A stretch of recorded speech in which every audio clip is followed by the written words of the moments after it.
Deus abençoe vocês. Eu queria chamar o pastor Rubinho.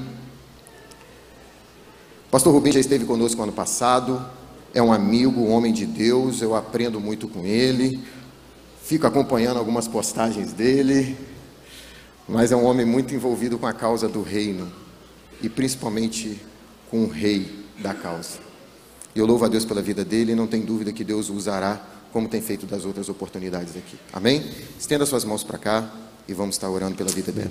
Pai, muito obrigado pela vida do pastor Rubinho. Deus que tanto nos abençoa. Obrigado pela disponibilidade do teu servo em estar aqui conosco. Ó Deus, nesse tempo tão especial para nós. Um tempo de despertamento, um tempo de que o Senhor tem nos estimulado, Deus, a sair das quatro paredes. Um tempo que o Senhor tem nos estimulado a ter mais atitude, Deus. Um tempo que o Senhor mesmo tem nos mobilizado, Jesus, a irmos às obras, a irmos, Jesus, com uma cultura do teu reino, Pai. Ó Pai, usa teu servo com misericórdia, com graça, com sabedoria, com unção, com ousadia, com intrepidez. Ó Pai, que o teu Espírito tenha liberdade no nosso meio. Use-o em nome de Jesus. Amém. Bom dia, irmãos. A paz do Senhor.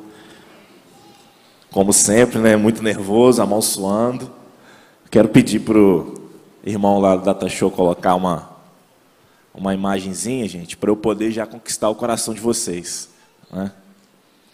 E esse aí, gente, esse é o Pedro. Ele vai fazer agora 2 meses. Bonito, né, pastor? Foi homenagem ao senhor, pastor. Vai fazer 2 meses agora, dia 27. Eu falei, eu vou trazer essa foto para conquistar o pessoal. Esse é o meu bebezinho, gente, que está aí com a gente, e é uma coisa assim, né? Quem é pai que sabe o que eu estou falando, uma coisa inexplicável, uma sensação nova, muito legal que a gente está vivendo. Eu sou marido da pastora Laila, né? E agora nós temos o Pedro também, né? E eu louvo a Deus todos os dias, né, pela vida dele, por ele estar com a gente. Mas, pensando aqui, né, gente, no que a gente vai falar, eu sou da Segunda Igreja Batista, né? Eu e a Laila, nós somos de lá. A gente trabalha hoje diretamente lá na Segunda Igreja com o Ministério de Crianças e Juniores. E a gente, por fora, a gente está muito envolvido com questões de justiça social e alguns trabalhos nessa linha. E é uma honra para mim, né? Além, eu tenho um trabalho secular também, né? Que eu trabalho no Degase, com adolescentes infratores. E eu queria agradecer mesmo por poder estar aqui, né, pelo convite, né, do Diego, do Bruno, de poder estar com os irmãos. O tema proposto para mim foi "É agora, tempo de pregar o Evangelho aos marginalizados". E quando eu li esse tema, gente, quando o Diego me mandou no WhatsApp, eu fiquei pensando em algumas coisas, eu comecei a orar, eu falei, Deus, eu queria que o Senhor falasse comigo, o que o Senhor quer falar para a igreja. E quando eu pensei nisso, gente, eu lembrei que há um tempo atrás eu coloquei uma pergunta no Facebook. Eu até coloquei ela de novo. Eu vou pedir para o irmão passar. Se você visse Jesus à mesa com Michel Temer, Lula, Bruna Surfistinha, Jean Willis, Fernandinho Beiramar, Aécio Neves, o que você pensaria? Gente, eu botei gente da direita e da esquerda para não ter problema com ninguém, tá? Eu falei, gente, vou botar gente da direita e da esquerda que eu não vou ter problema com ninguém. Não, o pessoal vai falar que eu sou de esquerda, ou vou falar que eu sou de direita. Mas a pergunta é essa, gente. Se você visse Jesus à mesa com Michel Temer, Lula, Bruna Surfistinha, Jean Willis, Fernandinho Beiramar e Aécio Neves, o que você pensaria? Irmãos, a minha pergunta é o seguinte, porque a gente já sabe o final, né? A gente sabe o que Jesus pensa disso. Mas eu queria que, de verdade, pensa você aí dentro de você. O que você pensaria se você visse Jesus à mesa com essas pessoas aí? Pensa naquela pessoa dessa lista aí que você menos gosta. Se você visse Jesus à mesa com ela, o que você pensaria? De verdade. E eu quero ler um texto com os irmãos que está em Mateus 9, versículos 10 a 13. Mateus 9, versículos 10 a 13. Gente, tem muita gente conhecida aqui hoje, glória a Deus. Tem vários amigos aqui que fizeram seminário comigo, várias pessoas aqui que eu conheço. Estou muito feliz de estar aqui, de vocês estarem aqui também. Glória a Deus por isso. Eu vou ler a versão ali da tela e depois eu vou ler a mensagem também. ok? E aconteceu que, estando ele em casa, sentado à mesa, chegaram muitos publicanos e pecadores, e sentaram-se juntamente com Jesus e seus discípulos. E os fariseus, vendo isto, disseram aos seus discípulos: por que come o vosso mestre com os publicanos e pecadores? Jesus, porém, ouvindo, disse-lhe: não necessito de médico os sãos, mas sim os doentes. Ide, porém, e aprendei o que significa misericórdia quero, e não sacrifício, porque eu não vim chamar os justos, mas os pecadores ao arrependimento. Eu queria orar novamente com os irmãos. Pai, eu quero agradecer ao Senhor, Deus, por esse dia.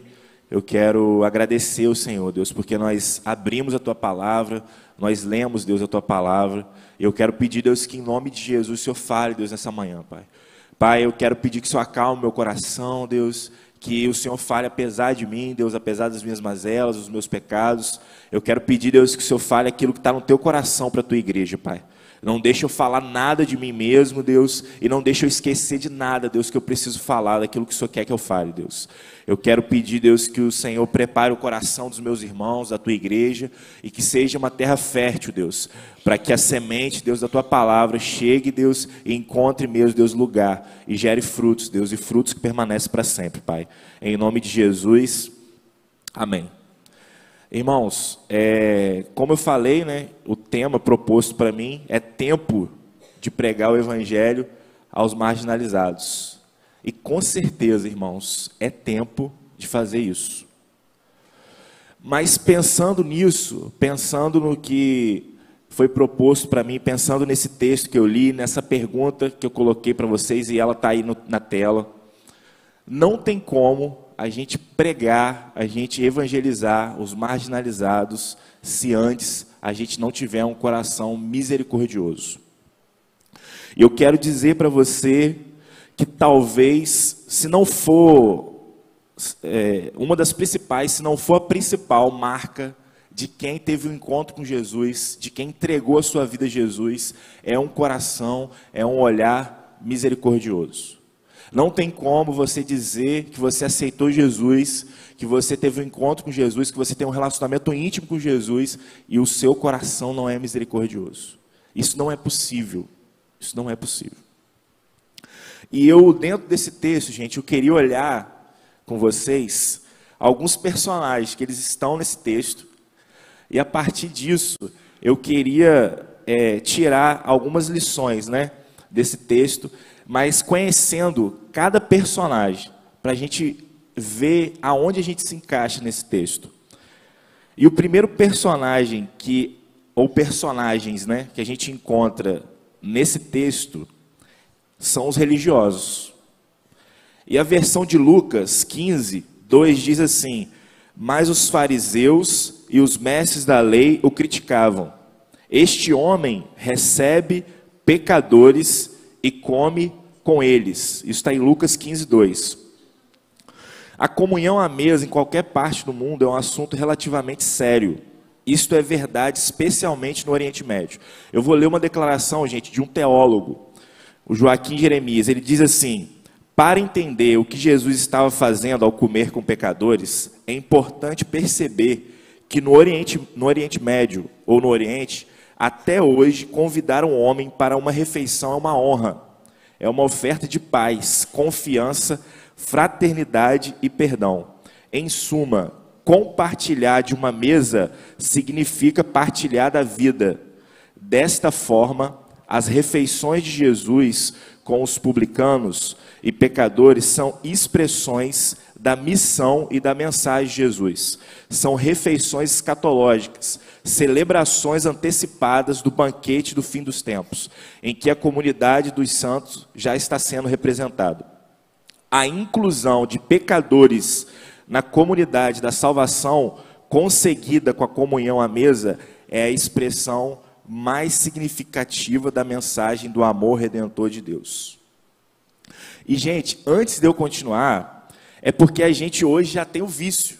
A gente já tem o vício de achar que os fariseus são os vilões. Mas eles não eram.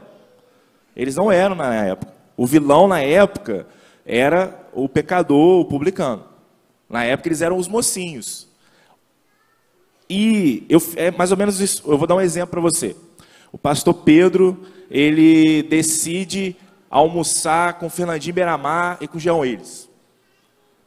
É o exemplo que eu vou trazer para vocês. Aí o pastor Pedro está almoçando, e aí um pastor aí da mídia aí, que é muito conhecido, um cara que é muito bravo, e ele passa e vê aquela situação ali, o pastor Pedro com Fernandinho Beiramar e Jean Willis na mesa, e ele fala: gente, isso é um absurdo. Como que o pastor Pedro tem coragem de fazer isso? Gente, é mais ou menos isso. Porque, na verdade, os caras que tinham a detenção, né, o acesso a Deus, eram os fariseus, eram os religiosos. Não era o contrário. Só que a gente já tem esse vício, né, de achar que, na verdade, os fariseus são maus, né, mas, na verdade, para aquelas pessoas, eles eram os bonzinhos. Eles eram os mocinhos. E esse é um erro grave da religião e dos religiosos. E podemos cometê-lo. O erro de achar que nós somos os detentores de Deus e do acesso a Ele. Esses fariseus e religiosos, eles se achavam melhores que as pessoas. Gente, eles faziam reuniões para dizer o quanto eles eram bons. E se comparar com outras pessoas. Para eles, a adúltera boa era a adúltera morta. O fato de Jesus cear e convidar esses pecadores e publicanos para estar com ele era um absurdo. E Jesus, gente, já tinha repreendido esses religiosos várias vezes. Então, eles ficavam pensando: esse cara que acabou de curar um aleijado, ele chama publicano para ser discípulo dele e senta à mesa com o pecador. Isso é um absurdo. Aquilo deixava eles com muita raiva. Gente, para evangelizar os marginalizados, precisamos pensar primeiro, senão nos tornamos fariseus. Você se compara com as pessoas, como é o seu olhar para o pecador? Você pensa que bandido bom é bandido morto? Você pensa que os refugiados são lixos e que todos são homens bombas? Você acha que pobre que mora na favela é tudo favelado e vagabundo? Que os moradores de rua são todos desocupados? Se essas coisas permeiam sua cabeça, você tem que começar a se perguntar se você não é um fariseu, um religioso. Em Jesus, somos todos nivelados por baixo. Se você olha para alguém se comparando, se achando melhor que ela por algo que você não faz, ou que você faz, você já se tornou um fariseu. A graça diz para nós que não somos nada mais, nada menos do que pecadores, que carecem da bondade de Deus. O nosso lugar era o inferno. Nós só não vamos para lá por causa da graça. Como você trata aquele seu parente que ainda não é crente? Gente, a forma que a gente trata o outro, principalmente aquele que não conhece Jesus, diz muito da nossa fé. É só a gente pensar no irmão mais velho, né? O irmão mais velho achou um absurdo quando o pai aceita o filho pródigo de volta. Para ele era um absurdo aquilo. Para ele, o irmão dele tinha que passar pela senzala, tinha que pagar o preço daquilo que ele gastou, daquilo que ele usou. Ele não entendia que em Deus nós não somos medidos pelos nossos méritos, mas em Deus o que vale é a graça.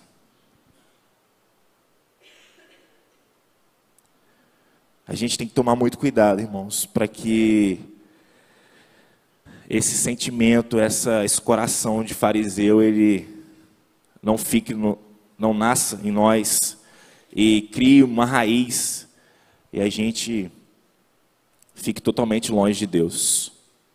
E como eu disse anteriormente, uma das marcas daquele que quer evangelizar os marginalizados, daquele que teve um encontro com Jesus, é um coração, é um olhar misericordioso. Se você, irmão, percebe que você tem muita dificuldade de ser misericordioso, ou minha irmã, você tem muita dificuldade de ser misericordiosa, você tem que começar a se perguntar se você entregou a sua vida a Jesus de verdade. Eu não estou falando, gente, de perda de salvação, não, pelo amor de Deus. Isso é fato. Uma vez salvo, sempre salvo. Se você entregou a sua vida a Jesus, você é salvo. Eu estou perguntando se você tem que perguntar a Deus se você tem dificuldade de ser misericordioso, se você tem dificuldade de ser misericordiosa, se você entregou sua vida de verdade a Jesus. porque essa é uma marca de um discípulo de Jesus. Eu queria ler uma parábola, a parábola de Lucas 18, mas na versão atual. Essa aqui é brava, gente, vamos lá. Lucas 18, de 9 a 14. E diz também esta parábola para alguns que se julgavam bons e santarrões, estavam satisfeitos com a sua condição moral e olhavam com o nariz empinado para aqueles que consideravam pecadores. 2 homens subiram ao templo para orar. Um, pastor famoso da TV, de fala brava, e o outro, um político corrupto, investigado na Lava Jato. O pastor, cheio de pose, orava consigo desta maneira: ó Deus, sou grato por não ser como esse bando de ladrões, trambiqueiros e adúlteros, nem ainda como este político ladrão e corrupto. Jejuo 2 vezes na semana, falo em línguas estranhas, organizo grandes congressos, programas televisivos, defendo a família e dou os dízimos de tudo quanto possuo. O político, porém, estando em pé no canto, de cabeça baixa, com as mãos no rosto, não ousava nem olhar para cima ao céu. Apenas dizia: Deus, tem misericórdia de mim, tenho feito muita coisa que te desagrada, sou pecador. Jesus comentou: quem voltou para casa justificado diante de Deus foi o político corrupto, não o outro. Se você andar por aí de nariz empinado, vai acabar com a cara no chão. Mas se com humildade enxergar quem você é, acabará se tornando uma pessoa melhor. Irmãos, como é difícil para um religioso entender a graça de Deus. Como é difícil. É muito difícil. Mas, gente, tinha outros personagens aí nessa história. E o próximo que eu quero falar com vocês são os discípulos. O texto diz que os fariseus, eles foram até os discípulos, né, questionar eles. Como assim o seu mestre, ele está comendo com esses caras aí, com esses pecadores? E, gente, quando você vai estudando os evangelhos, você começa a perceber que os discípulos, eles não tinham aprendido muito ainda, né, com Jesus. Tem um momento onde João e Tiago perguntam para Jesus se ele não quer que eles orem para que Deus mande fogo do céu e mate os samaritanos, né? E quando as crianças tentam ir até Jesus, eles impedem as crianças de ir até Jesus. E quando Jesus está com a samaritana no poço, eles ficam escandalizados, porque eles ainda tinham muita dificuldade, né, de entender essa coisa de Jesus, porque para eles a ideia do Messias era totalmente diferente daquela que Jesus mostrava, né? E eles ficavam confusos, porque eles viam o Jesus que curava, que libertava, que ressuscitava, mas também o Jesus que fazia algumas coisas que iam contra aquilo que as pessoas acreditavam na época. E eles começaram a ficar confusos: mas espera aí, esse cara vai contra tudo aquilo que os fariseus ensinam, tudo aquilo que os religiosos ensinam, ele está indo contra. Então, eles ficavam com certeza, gente, confusos. Eu fico imaginando quando Jesus fala assim: gente, vamos atravessar para o outro lado, vamos lá para Gadara, lá, para Genezaré. Eu fico imaginando a expressão deles, porque aquela localidade era conhecida como uma localidade dos ímpios, de pessoas que não queriam nada com Deus. Mas Jesus fazia essas coisas. E, gente, infelizmente, quando a gente não está firme em Deus, quando a gente não entende, quando a gente não está convicto naquilo que Jesus ele ensina para nós, infelizmente, muitas vezes nós somos levados, nós somos ludibriados pelos religiosos. E a gente passa a falar algumas coisas que os religiosos dizem também.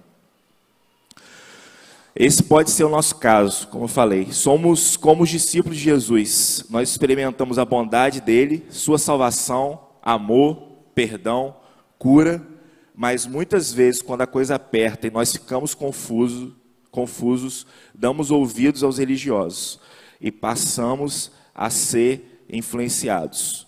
Falamos coisas que não tem nada a ver com Jesus. Gente,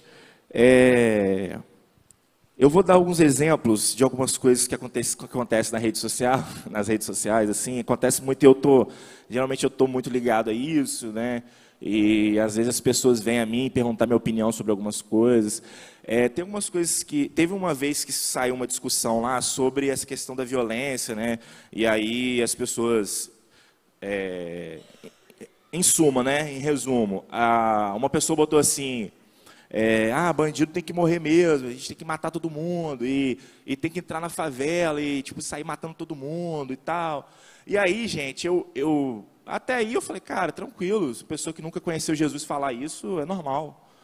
Mas quando eu fui ver, gente, eu acho que nessa postagem, tá, gente? Não estou falando em outros, não. Nessa postagem, que foi de uma pessoa conhecida, minha, pelo menos, gente, 60% dos comentários apoiando eram de crentes. Que tinha que matar mesmo, que tinha que entrar nas favelas e matar todo mundo. E aí eu falei, gente, que isso, gente? Aí eu fiquei assim, preocupado, aí eu fui, comentei. Eu falei, não, gente, que isso, tal, isso, cuidado, isso não tem nada a ver com o evangelho, tal, Jesus nunca pensaria isso, tal. E botei um comentário lá. Aí veio uma pessoa e falou, não, mas Romanos 13 diz que a espada e não sei o quê. Aí eu falei, não, peraí, vamos lá em Romanos 13. Romanos 13 fala que Deus deu autoridade ao Estado. O Estado, ele pode fazer, ele tem que fazer a parte dele, né? Tem que prender, ele tem que julgar. O Estado pode fazer alguma coisa. Mas aonde está na Bíblia que a gente pode julgar e a gente pode desejar o mal do outro? E aí ele ficou, não sei o quê, você é muito esquerdista, não sei o quê. Eu falei, não, cara, não estou falando de esquerda e direita, não, estou falando de Bíblia. Não tem isso na Bíblia, onde você pode desejar o mal do outro. E aí, gente, tem algumas coisas que acontecem nas redes sociais. Esses dias, uma página lá comentou que os cristãos deixaram a praça suja, né, a Praça Salvador suja, e aí foi um monte de gente desejar praga para o cara da página. Gente crente. Falou, capaz, você vai ter um câncer, eu quero ver, aí você vai clamar a Deus. Gente, que isso, gente? Isso não é coisa de crente, gente. Isso não é coisa de Jesus, isso não tem nada a ver com Deus. Gente apoiando barbaridade. Quando houve aquela queda do avião da Chapecoense, teve gente falando que os caras morreram porque eles deram um jeitinho brasileiro. Que eles andaram no avião Lamia, que é um demônio. Gente, as pessoas morreram. A gente tem que consolar as famílias. E você está querendo descobrir qual foi a causa da morte das pessoas. Quando aquele ator da Globo morreu, todo mundo falando, não, porque a Globo é do Satanás, e ele morreu porque é isso e aquilo. Gente, que isso? Nós somos consoladores. Somos pacificadores e a gente está fazendo o contrário do que Jesus falou. Isso não tem nada a ver com Jesus, gente.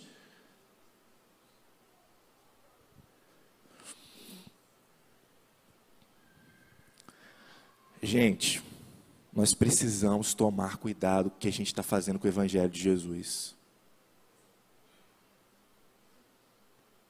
Porque assim como Pedro lá, quando Jesus começa a falar da mensagem de morte, que ele tinha que morrer e tal, aí Pedro vai, não, que isso Jesus, não faz isso não com você, não sei o que Jesus fala? Arreda Satanás. Gente, o Evangelho é mensagem de morte, nós temos que morrer para que outros vivam.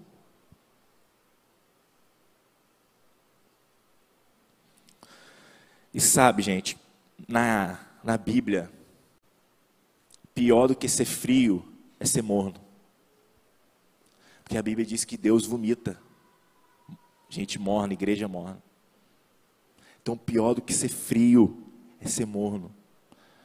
Então, acho que pior do que ser religioso, fariseu, é ser aquele cara que está no meio do muro, que está em cima do muro e tal, para lá e para cá, e ouve uma coisa aqui, uma coisa ali.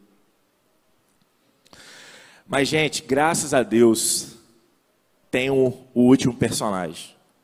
E o último personagem é Jesus. Jesus disse, não são os que têm saúde que precisam de médico, mas sim os doentes. Vão aprender o que significa isto. Desejo misericórdia, não sacrifício, pois eu não vim chamar justos, mas pecadores. Jesus dá um checkmate nos religiosos.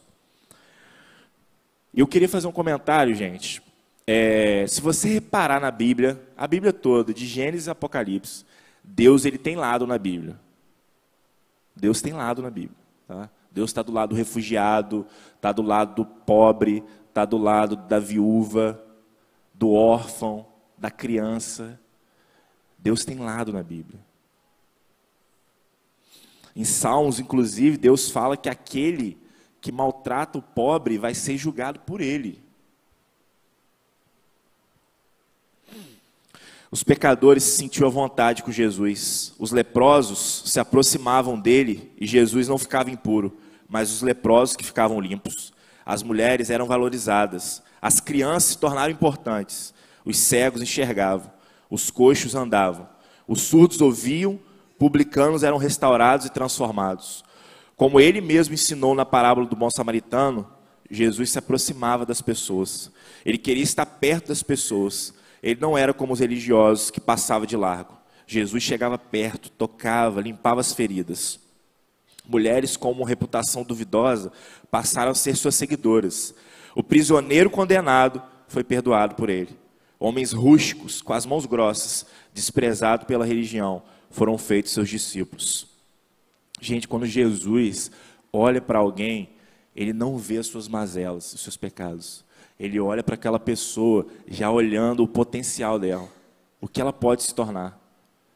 Gente, quando Pedro fazia aquelas besteiras que ele fazia lá, aquelas coisas que ele sempre fazia quando a gente lê, né, os evangelhos lá, e Pedro faz um monte de coisa errada, Jesus já olhava para ele e falava, esse cara vai ser um grande apóstolo, e ele vai transformar a vida de muitas pessoas.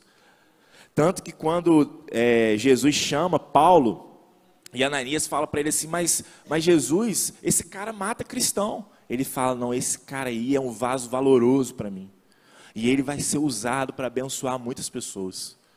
Gente, Jesus olha além dos estigmas. Além de nós, além dos nossos olhos. Jesus, quando olha para um morador de rua, para um presidiário, para um alcoólatra, ele olha além do estigma. Ele olha além. Ele vê o que aquela pessoa pode se tornar. Ele já pensa, não, esse cara pode ser diferente, ele pode ser melhor, ele vai ser uma pessoa diferente. Acredito que se Jesus estivesse em carne, ele ia querer visitar o Fernandinho, gente. Mas não é o Fernandinho cantor, não, é o Fernandinho Beiramar. Porque Jesus gosta de estar perto dessas pessoas. Ele ia chamar políticos ao arrependimento. Nós veríamos muitos Zaqueus no nosso tempo. Jesus viveria nas favelas, prisões, com os moradores de rua, porque o negócio de Jesus é gente. Jesus ama e morreu por pessoas. Nós somos os marginalizados que foram restaurados por Jesus. E nós precisamos entender isso. Nós merecíamos a condenação eterna, mas Ele nos salvou. Se você se lembrar todos os dias disso, que você é um pecador restaurado e transformado por Jesus, se você lembrar todo dia disso, você vai começar a reparar os marginalizados à sua volta. E gente, tem muita gente. Tem muita. Porque nós éramos também. Na verdade, nós somos marginalizados, mas restaurados por Jesus. A gente precisa olhar para essas pessoas e dizer para ela que existe alguém que ama transformar marginalizado, que ama salvar marginalizado. Essas pessoas precisam saber. Mas antes disso, gente, nós precisamos pedir um coração misericordioso. E a gente às vezes sempre ouve, né, nessas campanhas de missões, que o nosso coração deve arder pelos perdidos. É exatamente isso, irmãos. É sentir misericórdia, é você desejar ao outro aquilo que você está vivendo, é você apresentar a verdade para o outro.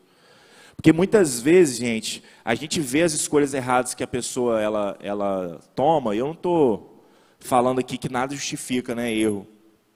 Eu não estou justificando o erro de ninguém aqui, não. Mas a gente já logo julga, já aponta o dedo, né, condenando a pessoa.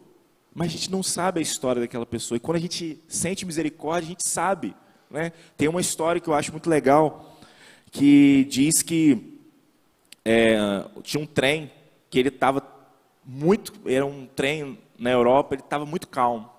Aquele silêncio dentro do trem. E entrou um pai com 3 crianças.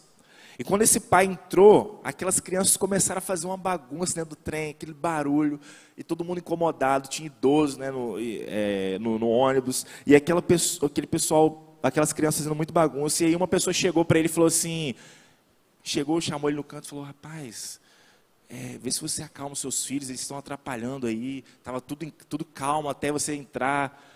Aí ele, rapaz, eu estou pensando em como eu vou falar para eles. Minha esposa acabou de falecer há 10 minutos atrás. Irmãos, a gente não sabe o que o outro está passando. Isso é misericórdia.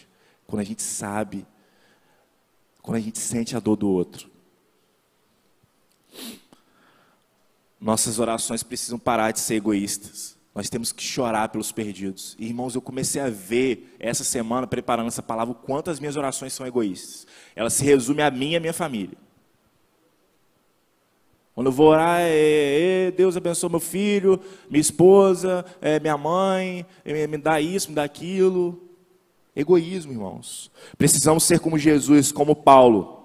1 Coríntios 9, 19 e 23, vou ler rápido para a gente poder encerrar. Porque embora seja livre de todos, fiz-me escravo de todos, para ganhar o maior número possível de pessoas. Tornei-me judeu para o judeu, a fim de ganhar os judeus. Para os que estão debaixo da lei, tornei como se estivesse sujeito à lei. Embora eu mesmo não esteja debaixo da lei, a fim de ganhar os que estão debaixo da lei, para os que estão sem lei. Tornei-me como sem lei, embora não esteja livre da lei de Deus, mas sim sob a lei de Cristo, a fim de ganhar os que não têm a lei. Para com os fracos tornei-me fraco, para ganhar os fracos. Tornei-me tudo para com todos, para de alguma forma salvar alguns. Faço tudo isso por causa do Evangelho, para ser coparticipante dele. Precisamos de mais pessoas assim.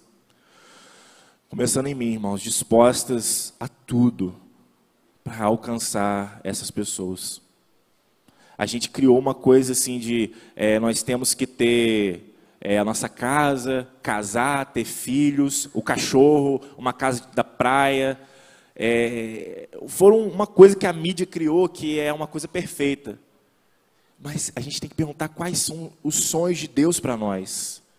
Jovem, adolescente, qual é o sonho de Deus para você? Talvez Deus quer que você vá embora, que você vá para a Ásia, para a África, que você transforme a vida das pessoas, que você seja um político honesto que vai mudar a sociedade, um advogado que vai ajudar as pessoas, pessoas que são dispostas a tudo para alcançar os perdidos. Termino, gente, lendo Mateus 25. Eu vou ler na versão aqui da mensagem. Mateus 25, a partir do verso 31. Quando finalmente vier uma hora de resplendor e seus anjos com ele, o Filho do Homem irá assentar-se em seu trono glorioso. Todas as nações estarão diante dele. Ele irá separar o povo, como o pastor separa as ovelhas e os bodes. Aqueles à sua direita e esses à sua esquerda. O rei dirá aos que estiverem à sua direita: entre vocês que são abençoados por meu Pai, tomem posse do que está reservado para vocês no reino, desde a fundação do mundo. E esta é a razão: eu estava com fome e vocês me alimentaram. Eu estava com sede e vocês me deram de beber. Eu estava sem casa e vocês me deram um quarto. Eu estava com frio e vocês me deram um agasalho. Eu estava doente e vocês me visitaram. Eu estava preso e vocês vieram me ver. Então as ovelhas vão dizer: mestre, do que está falando? Quando foi que te vimos com fome e te alimentamos, sedento e te demos de beber? E quando foi que te vimos doente ou preso e fomos te visitar? O rei dirá: afirmo esta verdade solene: toda vez que vocês fizerem essas coisas a algum marginalizado ou excluído, aquele era eu. Estavam ajudando a mim. Depois ele se voltará para os bodes à sua esquerda e dirá: saiam, seus inúteis. Vocês não prestam para nada, a não ser para o fogo do inferno. E sabe por quê? Porque eu estava com fome e vocês não me deram comida. Eu estava com sede e vocês não me deram de beber. Eu estava sem casa e vocês não me deram uma cama. Eu estava com frio e vocês não me agasalharam. Eu estava doente e preso e vocês nunca me visitaram. Os bodes então dirão: mestre, do que está falando? Quando foi que te vimos com fome, com sede, sem teto, com frio, doente ou na cadeia e não te ajudamos? Ele responderá: afirmo essa verdade solene. Toda vez que vocês deixaram de fazer uma dessas coisas a algum marginalizado ou excluído, aquele era eu. Deixaram de ajudar a mim. Então os bodes serão conduzidos à condenação eterna, mas as ovelhas, a recompensa eterna. Eu quero orar com os irmãos. Eu quero pedir que você pergunte a Deus se você está pronto para ser como Jesus. Porque em 1 João 2,6 diz que aquele que vive unido com Deus deve viver como Jesus Cristo viveu. É tempo de evangelizar os marginalizados, mas nós só conseguiremos fazer isso se nós formos como Jesus. Quero pedir que você feche seus olhos, nós vamos orar. Eu queria pedir que você pensasse, como está o seu coração? Se o seu coração é de um discípulo de Jesus,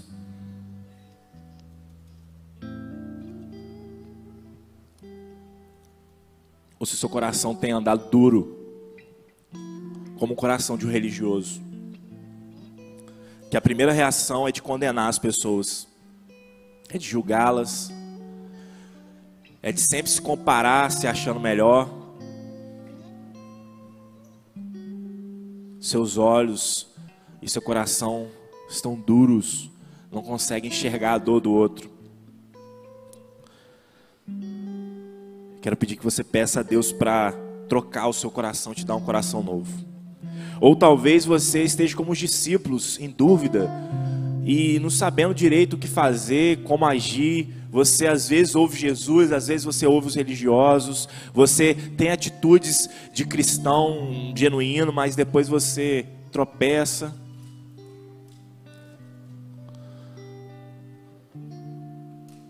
Mas Jesus pode nos dar um coração como o dele. E esse é o nosso pedido, esse é o meu pedido. Eu desafio você a pedir isso a Jesus, que ele te dê um coração como o dele. Eu quero orar com você que quer pedir a Jesus um coração como o dele. Se você quer orar comigo, eu quero pedir que você coloque a mão no seu coração e você fale: Jesus, eu quero um coração como o teu. Coração gracioso, bondoso,